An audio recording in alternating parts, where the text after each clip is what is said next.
I'm torn. Which t-shirt, guys? I have two. Do do do do do do do do do do do do do do. The Office has the best theme song ever. The Office is a wonderful television program, and I like to talk about good TV.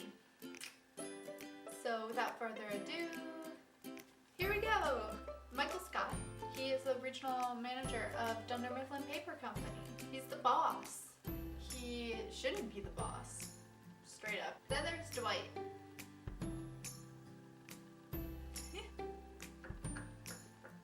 Dwight essentially lives in this alternate reality that only he understands. He owns a farm that grows beets.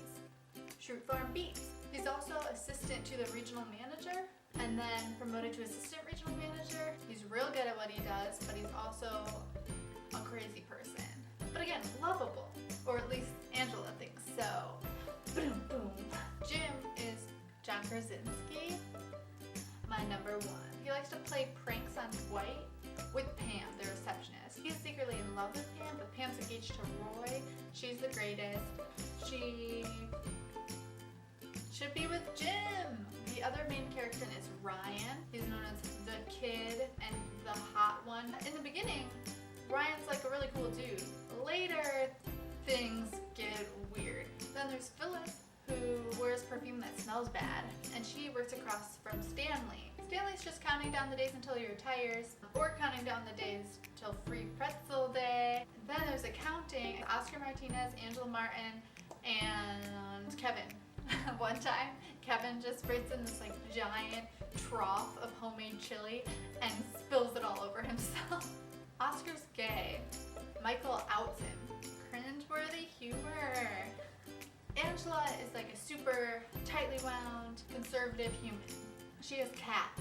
And then the annex has Kelly Kapoor. She's really into celebrity gossip. And Ryan.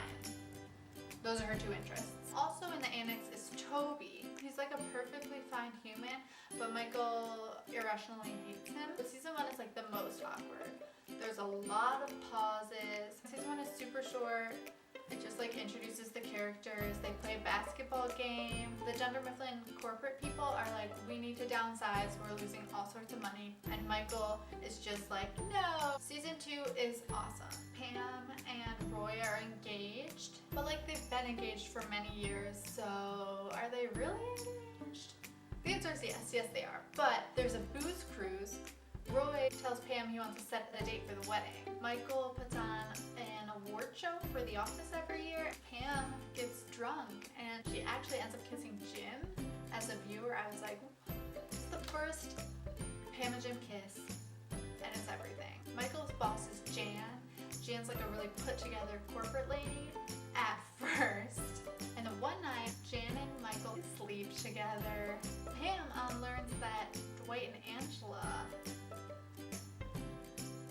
Later, Jan calls it off with Michael and he starts dating this girl named Carol. So love triangle there. But then it all culminates in casino night. Jim, in a tearful confession, tells Pam that he loves her.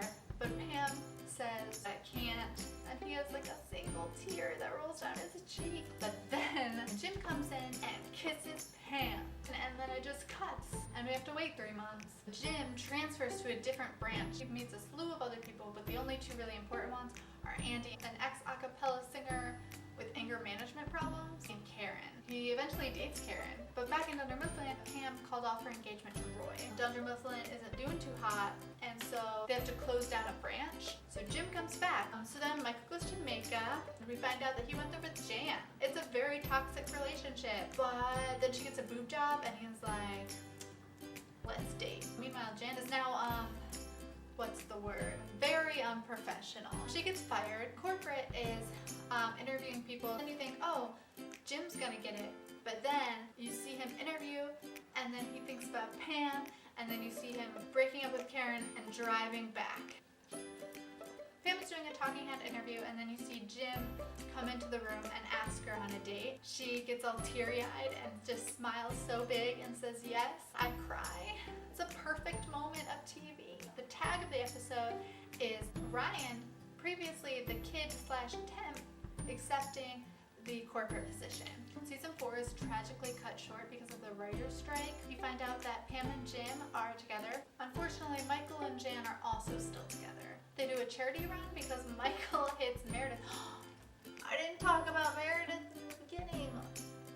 Or Creed. Meredith has bright red hair and she's like an alcoholic and pretty crazy. And Creed is just literally crazy. Anyways, so Michael runs over Meredith with his car. Michael hosts this charity fun run, eats more fettuccine alfredo, and drinks less water than he ever has before. Oh, drama. Angela's cat is really sick and she asks Dwight to look after it. Instead, Dwight kills the cat. She's really pissed. As one would be, Angela quickly starts dating Andy. Michael and Jan host the world's most uncomfortable dinner party.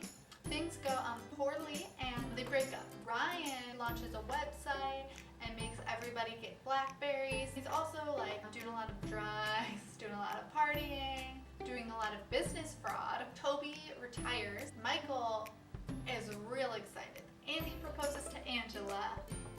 What? Holly comes in to replace Toby and Michael is in love. Oh, Pam decides to pursue her artistic interests. So Jim and Pam have to do long distance for a while. Season 5 starts with a company weight loss program. One day, Jim really misses Pam. They meet at a gas station and he proposes in the rain and it's perfect. Holly gets transferred because corporate finds out about Michael's and Holly's relationship and they don't want a whole nother Jan situation. Angela's still sleeping with Dwight despite being engaged to Andy. Andy and Dwight like literally have a duel over Angela in which Andy drives into Dwight with his silent Prius. And then both men leave her. Aaron comes in. Aaron's the new receptionist. Michael Scott leaves to start his own paper company. He enlists Ryan, who has frosted tips. He also gets Pam, surprisingly. They eat cheese puffs. So the company's business model is entirely unsustainable. However, they somehow manage to look like a threat, and so Dunder Mifflin buys out the company and they all come back. And in the season finale, we find out that Pam's pregnant. So big things happen in season 6. Pam and Jim get married. Pam and Jim have a baby. Andy and Aaron get together. The company is going bankrupt, so they get bought out by this company called Sabre, or Sabre. Sabre? They definitely have a conversation about how it's pronounced, but I forget. And then Holly does get transferred back to fill in for Toby when Toby is at jury duty for the Scranton Strangler. Toby's on jury duty for the Scranton Strangler case. Nailed it! Angela starts dating a senator, and the season ends with Holly going back to Colorado and Michael deciding to go with her. They're engaged now, by the way. Michael Scott departs. It's a very disappointing twist to the series. However, the episode itself, Goodbye Michael, is incredible. So I'm gonna quickly brush over the last 2 seasons. So a lot of people come in to replace Michael, sorta. Will Ferrell is there for a hot sec, and then James Spader comes in. Pam has another baby. Angela's pregnant with the senator's kid, but the senator's actually gay and having an affair with Oscar.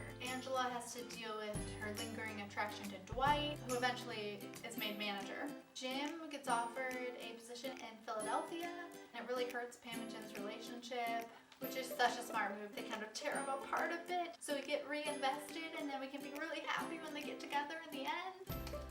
Well done, creators. Dwight offers Jim the position of assistant to the regional manager, and it all comes full circle. It calls back the fact that they're supposedly making a documentary about this office the whole time. It's very meta, but then Angela and Dwight finally get together, and the whole gang is reunited for the wedding, including Michael Scott, and it's a magical, magical episode. Oh, and fun fact, if you're an Office fan, I'd highly recommend you watch the table read of the last episode on YouTube.